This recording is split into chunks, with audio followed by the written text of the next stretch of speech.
Now, from New York City to the world, it's Dominic Carter. And we have a lot to get to on this Friday a.m. Dominic Carter here with you. The number to reach us live the next hour, 800-848-9222. A story we brought you just this week. And now President Trump blaming Biden for allowing what President Trump calls this animal Haitian migrant, and he's accused of killing that Florida mother, beating her to death, hitting her in the head with a hammer repeatedly. And President Trump stating this: to my fellow Republicans and frankly all common sense Americans, never forget that Joe Biden and the Democrat Party turned the United States of America into a dumping ground. This is part of the story again from one of the Florida TV stations, Fort Myers, that we brought you just this week. Breaking news, we just learned that the man charged with killing a woman with a mallet at a Fort Myers gas station was here from Haiti.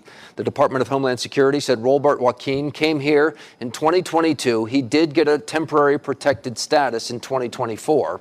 Video from last week showed a man smashing a clerk's windshield at the Chevron on MLK Boulevard.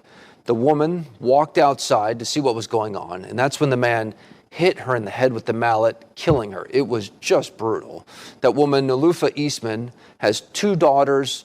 Joaquin due back in court tomorrow. And so there's photos now of the mother of 2 on the ground with blood everywhere, hit in the head repeatedly with a hammer. Just imagine that. We see all your telephone calls. We're going to get to the sergeant. We spent the entire 3 p.m. show today, the injustice of an NYPD sergeant in jail as we speak. He was convicted of manslaughter for throwing the cooler at the drug suspect. What people are forgetting in this story is that, according to police, the suspect had just sold $20 worth of drugs to an undercover officer when they decided to make the arrest. But now this officer sentenced this sergeant to 3 to 9 years in prison. But I've got to deal with the story that's, and we see many of you want to talk about that. We'll continue as we did earlier in the day.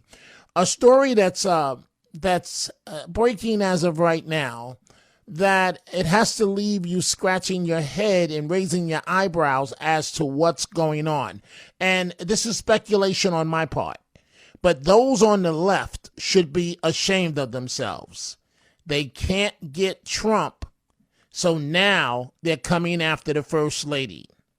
The First Lady today decided to speak before the cameras about Jeffrey Epstein, and it's left many wondering why she chose that moment earlier today in particular to disavow the sex offender after months of silence on the issue.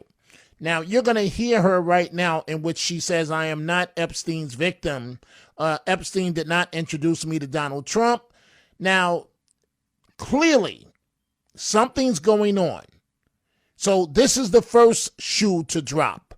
My experience, and again, this is my speculation, the second shoe is going to drop very soon with somebody throwing mud at the First Lady as it relates to Epstein. Keep in mind what I said. They can't get Trump, those on the left, so now they're going to try and muddy up the First Lady of the United States of America, and they ought to be ashamed of themselves. Here was part of her announcement.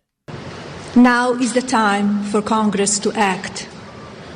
Epstein was not alone. Several prominent male executives resigned from their powerful positions after this matter became widely politicized. Of course, this doesn't amount to guilt, but we still must work openly and transparently to uncover the truth.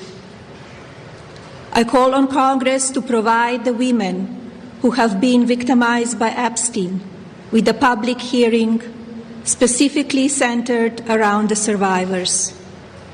Give these victims their opportunity to testify under oath in front of Congress with the power of sworn testimony.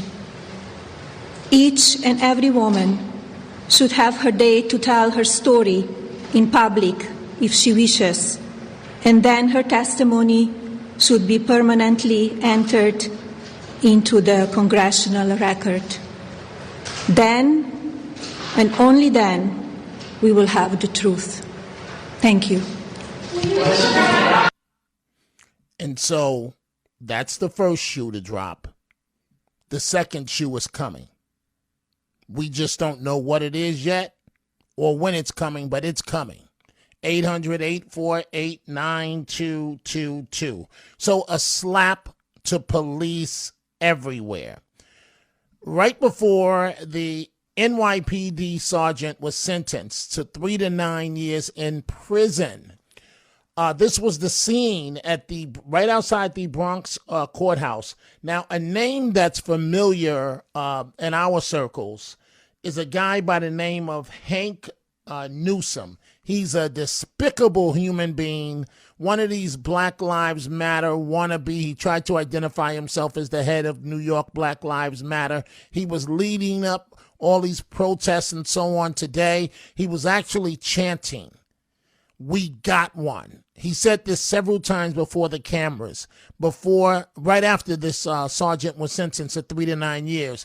And this was the chant by the anti-cop protesters right outside the courtroom. Eric Dufresne! Say his name! Eric Dufresne! Justice for Eric Dufresne! Say his name! Eric Dufresne! And so I'm not going to say his name because he put himself in that situation, the suspect. So now his wife was in court today. His mother's in court today. You know why?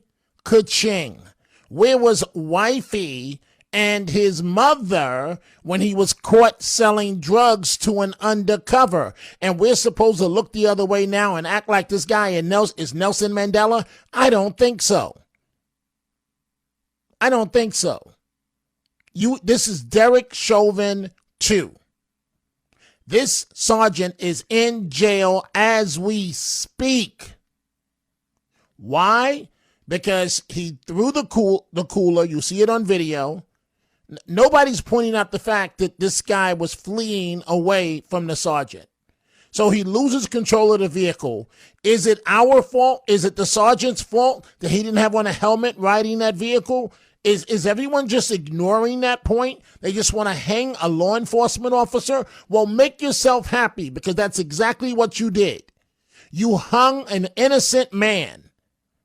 But when crime continues to go up, when cops all across America that are sitting in their cop cars right now, when they're slow to respond or don't show any interest in responding, don't ask yourself why. Remember this morning, 800-848-9222. Let's start with Linda in New Jersey, line 2. Good morning, Linda. Hi, Dominic. I would like to say the scooter man, he committed a crime. He was in the process of committing a crime. He was trying to get away, driving in the wrong direction. He did not have a helmet. So therefore, when he fell on his head. I don't care if somebody threw something at him or not. He fell on his head, and he had a head injury and died. And yet they blame the cop. It's all his fault. But if you're in a hockey game, and you're wearing, you're playing hockey and you don't have knee pads and somebody breaks your knee, you don't sue the opponent. You take responsibility. You should have had your knee pads on. That's just my point of view. Key word, Linda, you said responsibility. There is no responsibility in 2026. This has been going this way for a very long time. It goes back to George Floyd. No one wants to look at Floyd's background. He's a victim. Nobody wants to look at this kid's background. He's a victim. He had just sold drugs to an undercover. He was busted. And rather than taking it like a man and living to fight another day, right, he tries to escape. Mm-hmm. Again, it's not our fault that he didn't have on a helmet.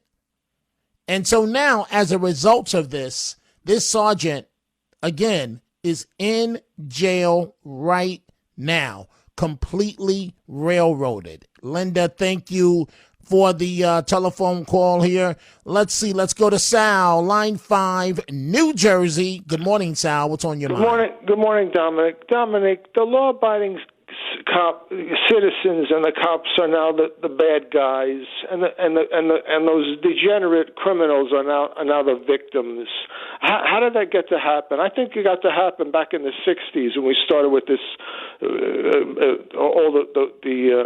with the perversion of the civil rights movement. The civil rights movement was excellent; it was justified, but then it got corrupted with Al Sharpton and all those other people. I think they tried to make people into victims that were actually perpetrators, and perpetrators into victims. Well, Sal, it's been that way for a while in terms of flipping the script. It's just despicable. Thank you for the call. I see on my screen here, it says Jose in the Bronx is glad that the officer is locked up. Let me hear this. Why would you say that, Jose? Hey, thank you for taking my call. To me, it's just, I don't know where in the academy they're teaching these guys to start throwing other people's properties into perpetrators. Okay, wait. Well, let's go step by step here. So you're overlooking that he sold drugs to an undercover, right? You're just going to overlook that. I'm not. That was a sting operation. It's not like he sold it to a minor. So they created a problem. Wait a minute. Jose, wait a minute. Stop talking so fast, because you're not going to be able to talk your way through this with me. Stop for a second. Letting you talk. Okay, so it's okay whether it was selling to a minor or not. It was okay that he's selling drugs, poisoning people. That's okay. That's what you're telling me. I mean, we left a bunch of guns and stuff in Iraq or Iran. No. Can you answer my question, please? No, is it okay that he's out there? Jose, come on. I took your call. Let's be reasonable. Right. You know what? You know what I want you to do, Jose. I'll answer you. Hold on one sec. Jose, listen to me for a second. I've got to do another short segment. If you don't mind holding for a little bit, I'm not trying to berate you. I really want to have a conversation with you, because I really believe that a reasonable person, there's no way that you can be glad that this officer is locked up. But so if you can hold on, if not, I understand. We got to take a break. We are coming right back. The Dominic Carter Show on the Red Apple Podcast Network.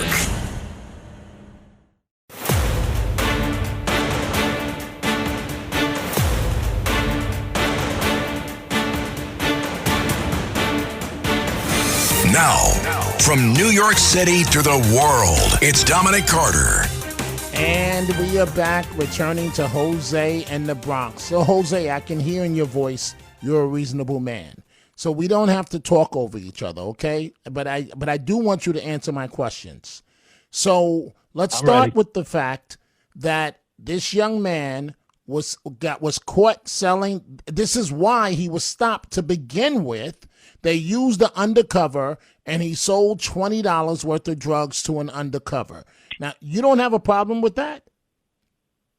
I'm following the story. So, I mean, $20, I don't know the law, but what is $20 worth of drugs? Isn't that less than a misdemeanor? Okay, all right. So now wait a minute, Jose, and I'm saying this respectfully. I don't know if you have children. What if he was selling the $20 worth of drugs to your daughter or to your son? Would you still say, I don't even know if that's a misdemeanor? Absolutely. I mean, if my daughter. So it would be okay. Wait, Jose, it would be okay if you had a teenage daughter. I don't know your personal situation, and he sold $20 worth of drugs to your daughter. That would be okay. I got 3 kids, man, and if my kids are buying drugs, then I would say it's my fault that they're buying drugs. Okay, fine. I agree with you. It would be my fault as well. But would it be okay? You're avoiding the question, and we don't have all day. So you're telling me it's okay. You do realize what you're saying to me right now. It's why Black and Latino communities are in the position that they are in. You do understand that, right? Okay, so I've answered your questions. I just want you to get my understanding. It was a sting operation. It's not like he got caught selling it. He sold it to an undercover that was set up there so that he can get caught. Okay. Oh, Jose, man, are you listening to what you're saying? What do you think law enforcement does?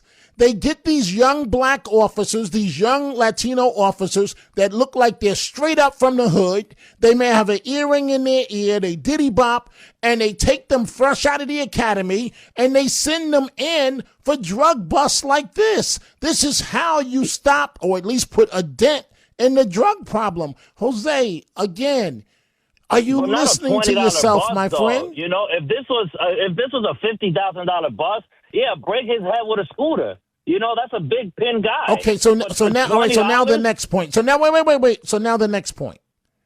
So it's okay once the police move in to make an arrest, it's okay to try and get away? I mean, for $20, come on. No. Please answer the question. It could be for $1. You should never flee.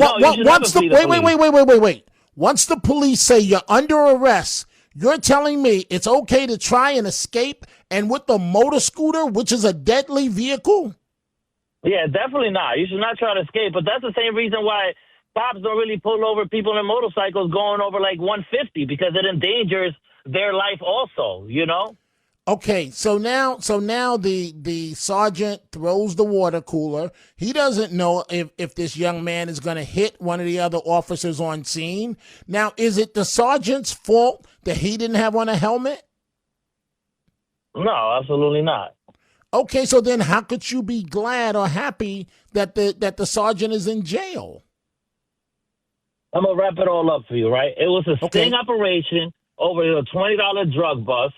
And he threw something that he was not trained for. I'm sure no police officer is trained to throw private property into anybody that's fleeing. You know, that's why you got other means, you know? Jose, you're a reasonable man. My brother, I hope that you're never a victim of a crime.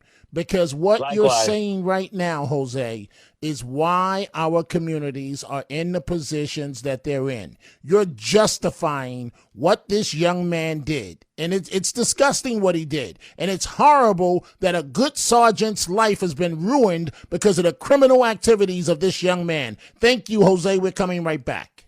The Dominic Carter Show on the Red Apple Podcast Network.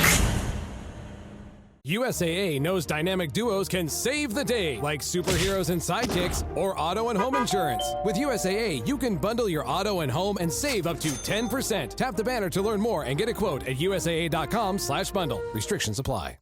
It's tax season, and at LifeLock, we know you're tired of numbers. But here's a big one you need to hear. Billions. That's the amount of money in refunds the IRS has flagged for possible identity fraud. Now here's another big number, 100 million. That's how many data points LifeLock monitors every second. If your identity is stolen, we'll fix it guaranteed. One last big number, save up to 40% your first year. Visit lifelock.com/podcast for the threats you can't control. Terms apply.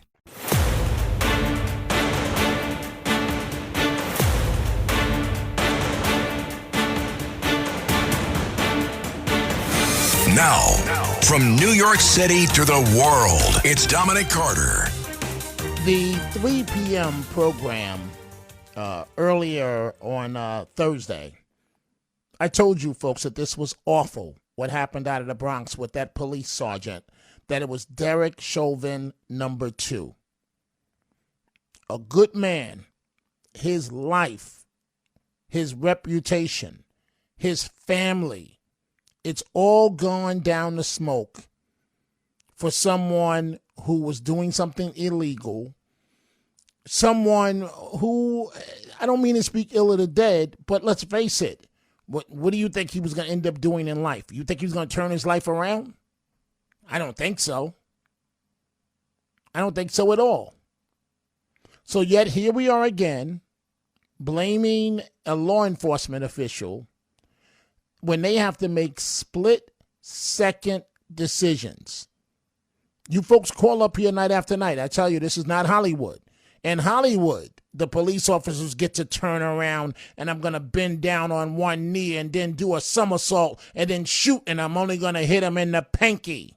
That's Hollywood. This is real world with real life thugs.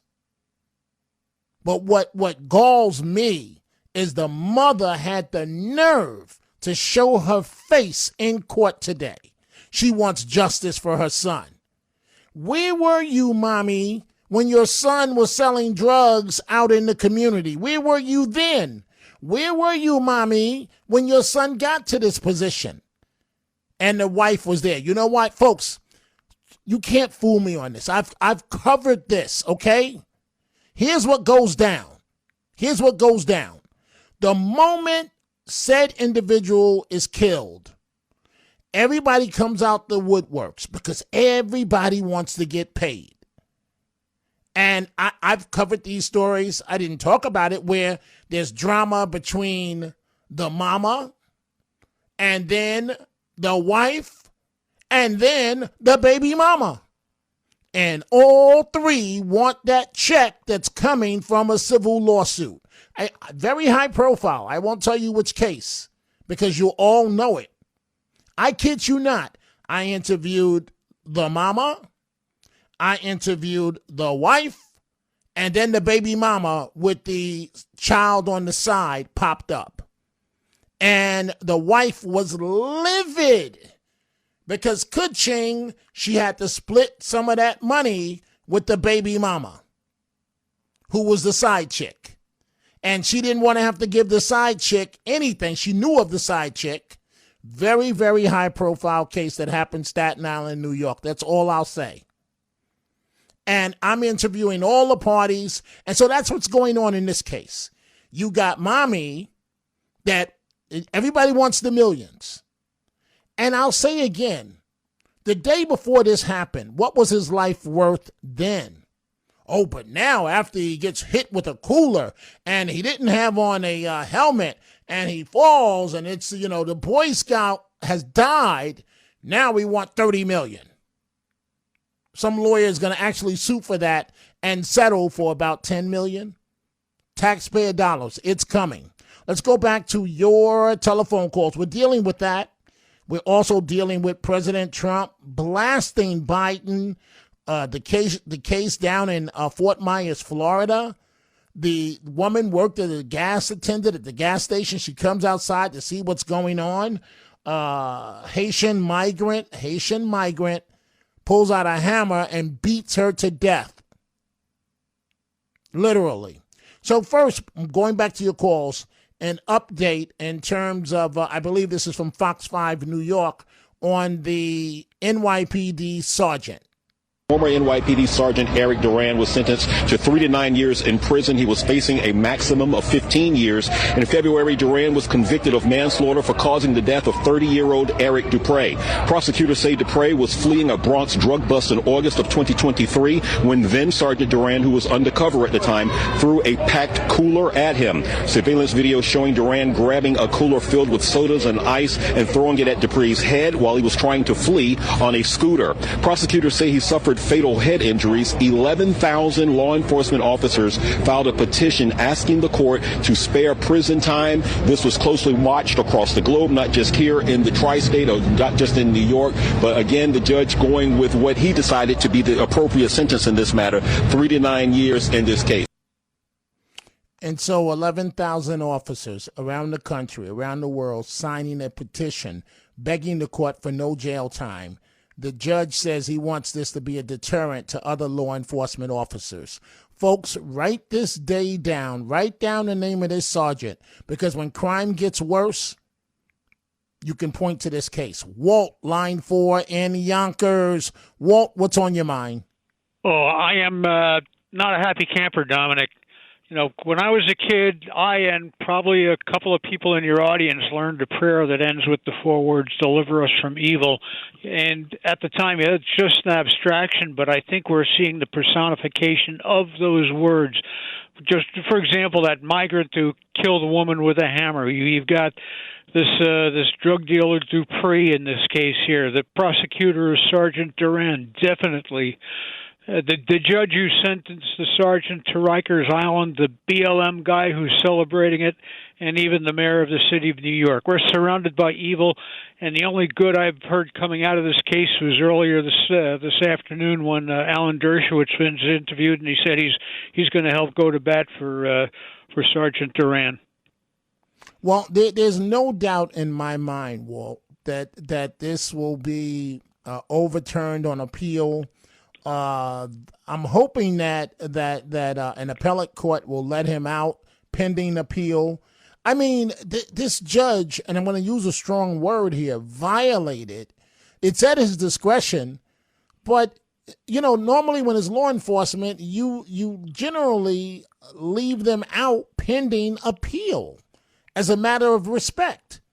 But this sergeant wasn't given that opportunity. He was literally thrown the book, handcuffed right there on the spot. It's just wrong. And so he's in Rikers right now trying to figure out what's going on. How did I get here? He's hoping that he doesn't get stabbed to death tonight. This is wrong. For a 30-year-old, whatever you want to call him, I can't think of anything nice. I don't want to speak ill of the dead.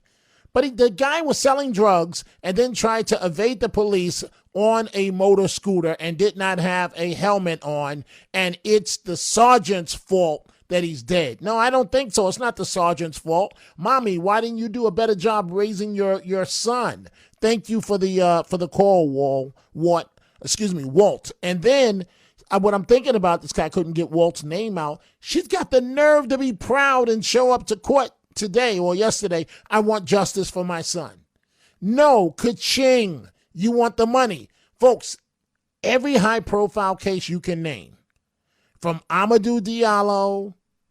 Okay, I'll tell this quick story about Amadou Diallo, and I really shouldn't, but I'm going to tell it. So, Giuliani's the mayor of New York at the time. Everybody's trying to get the mother.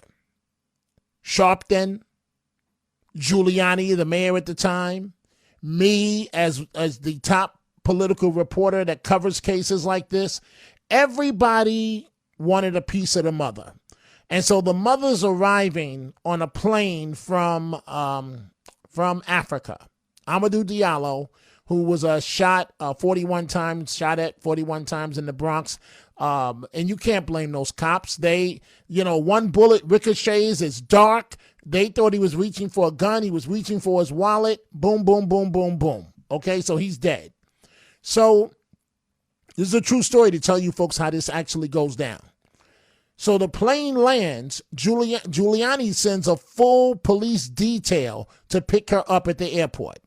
She declines the police detail because Sharpton told her to do so. Sharpton had instead arranged an interview with me. So I'm at the hotel, and I'm waiting with the cameras. We're all set up. We're waiting for Mrs. Diallo to arrive. Mayor Giuliani's at the same hotel that I'm at. He's on the lower floor. He's waiting for her, right? Because if Giuliani could get a hold of her, he can keep control of the city, and then all those protests that happened wouldn't have happened. So she eggs Giuliani and doesn't come to Giuliani. She instead comes to me.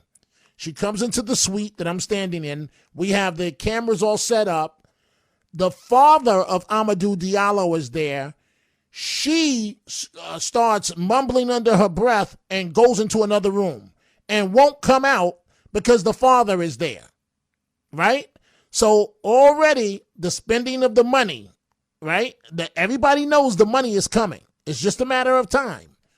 So she won't do the television interview with me, and I've received awards for this interview. You can pull it up at any time. The first interview that Cadiato Diallo did, it was with me, television, but here's the catch. So the husband demands to be in the interview because he didn't raise his son, but now it's time to get paid. Everybody knows the money is coming. She won't do it with him. He won't let it go down if he's not included. So I got to do something quick before I lose my great exclusive, right? This is real world talk. I said, okay, this is what we do. I said, Reverend Sharpton, you sit in the middle of he was the peacemaker. This is a true story. That is the first time I'm telling this story. Sharpton sits in the middle because she can't stand the father. He don't want her. They can't stand each other. And she knows that he's here to get the money. This is what happens in these cases. So we do the interview. You know, she's there, the soft mother talking. She's upset. She just lost her son. Sharpton's in the middle of these two, and the father is, and they're from Africa. They're not even American. So they have drama like this in Africa as well. And so we do the interview. I never let on that they can't stand each other, the father and the mother. So the same thing happened today at this sergeant's expense. You got the wife at the courthouse, and I don't know these two, but normally the wife can't stand the mother and the mother can't stand the wife. So you had the wife who was separate away from the mother today. But everybody's going ka-ching while this sergeant is wondering if he's going to be killed tonight on Rikers Island. And he's trying to figure out how in the hell did he end up in this situation. Let's continue with your call. Scott, line 5 in Connecticut. Good morning, Scott. What's on your mind?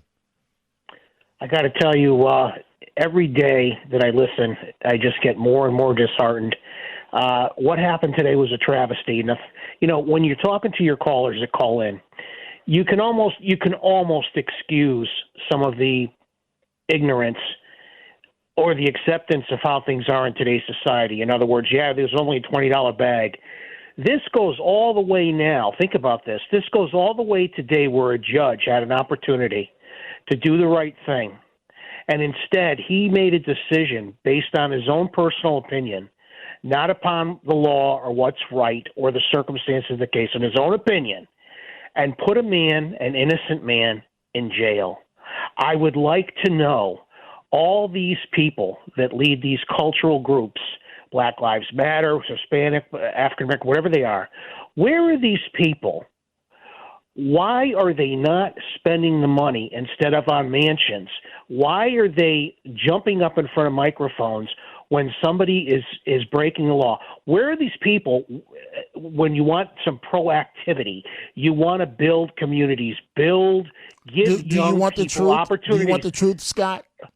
I know what it is, Dominic. I just want to bring it out. Wait. I don't think you know exactly what I'm going to say. If you want to talk about building schools, the media yawns and no one's going to show up for that. And these agitators, they know that. So they know that race sells. They know if you're going to say white cop, every station in town is coming. If you say we're going to build up schools for black kids, everybody goes, whatever. What's the next story? So they know that they've got to. It's a sad. You've been dealing with this your entire career. My entire career. It's how I was put on the map. I don't know how you can lay your head down at night. I don't know how you lay your head down at night. I'm not kidding you, because I'm telling you, I'm getting tired of it. I can't even watch the news anymore.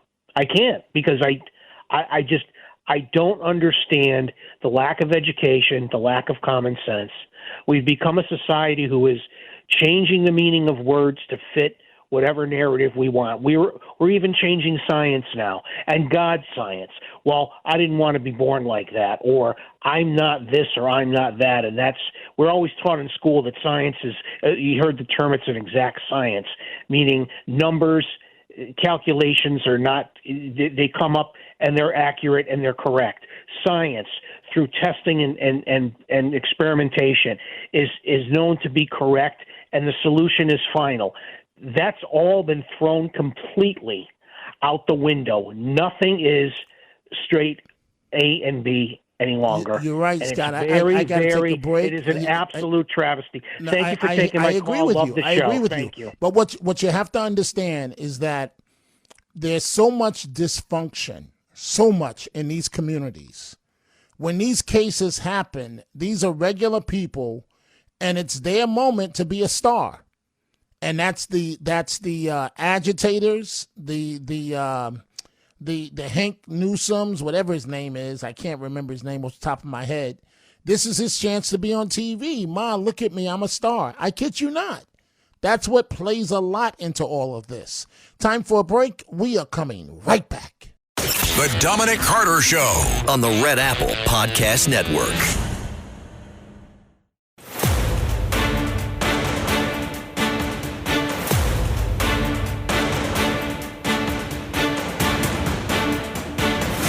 Now, from New York City to the world, it's Dominic Carter. And back to your telephone calls. Let's go to Steve, line 4, Newark, New Jersey. Good morning, Steve. Dominic, my love, I'm not wasting any of your time. South 8th Street, stolen car, apprehension, 14 years old. 3 nights later, apprehension, 14-year-old, same kid. First night, go to the house, the mother says, I ain't signing for that little MFer, and she closed the damn window on us. Second night, his arm is cut off. Decapitated. Ma'am, I ain't calling, let him bleed to death. Call me when you shoot him so I can make money. You have a good night, Dominic. Thank you for the call, Steve. Let's go to Judith in Brooklyn, line 5. Judith, what's on your mind? Hi, Dominic. I'm so happy to speak to you. Listen here. This judge is a criminal. He needs to be impeached and investigated, okay? That officer had no intention of killing. He could have used his gun if he wanted to kill the guy. He threw something at him to knock him off his bike. Thank you very much. And let me tell you something. He's got a clean 13-year-old record. Never did anything wrong. And this judge, he's giving a message, all right? He's giving a message that you have to be out of your mind to want to become a cop, okay? The guy is anti-cop. He should not be a judge. He should be thrown out. He should be impeached. This is like a travesty beyond, okay? Well, I hear you, but I'm thinking about the sergeant right now who's on Rikers Island, and I'm sure he's in solitary confinement, but you know, he's at the mercy of the COs. He's at the mercy. He's got to pray that none of the other inmates can get to him. He has to know the other inmates know that he's the police officer involved. He's a marked man in jail. And I mean, you just, this is Derek Chauvin too. I mean, Dominic, how do we fix? You know, I hear you, Judith, about removing from the bench. It's never going to happen. How do we fix outside of that? How do we fix situations like this? You know what? I don't have the answer to fix it, but I can tell you right now, there's too many of these rogue judges. They are supported by George Soros. It's a known fact. They're supported. They're trained. They are trained. There are groups that are trained to actually do what they're doing. Be pro-criminal, against the cop, against everything. And this really, as everyone says, it's a cliche. This has to stop. This has to stop. Something has to be done. I think that, first of all, 11,000 cops, are you kidding me? Why aren't there more cops signing against this whole thing? There should be tremendous rallying around this cop, okay? Instead of the BLM people and other people and for the victim and for whatever, the perpetrator, there should be people out there stopping everything and going out in the streets and rallying and showing, no, this is wrong, okay? Just so upsetting. Right. Well, there used to be days like that when the PBA, and the PBA is not involved in this case, it's the SBA, when they would shut the city down. But those days are long gone in terms of those union leaders. Thank you very much. Let's go to Vincent quickly in Brooklyn. Vincent, you got 25 seconds, please. Quickly. Dominic, I'm afraid what happened today and what happened last week with giving the killer of Detective Diller first-degree murder and them putting this cop today away from 3 to 9 years, that's going to exacerbate the exodus of police officers retiring, leaving early, or going down to Florida. And Mandami's it surely is. I'm out of time, Vincent. It surely is. Folks, I'm going to have much more on this later on today, 3 p.m. Horrible situation, but do me a favor. Please try and have a great weekend, and I'll have more on this 3 p.m. today.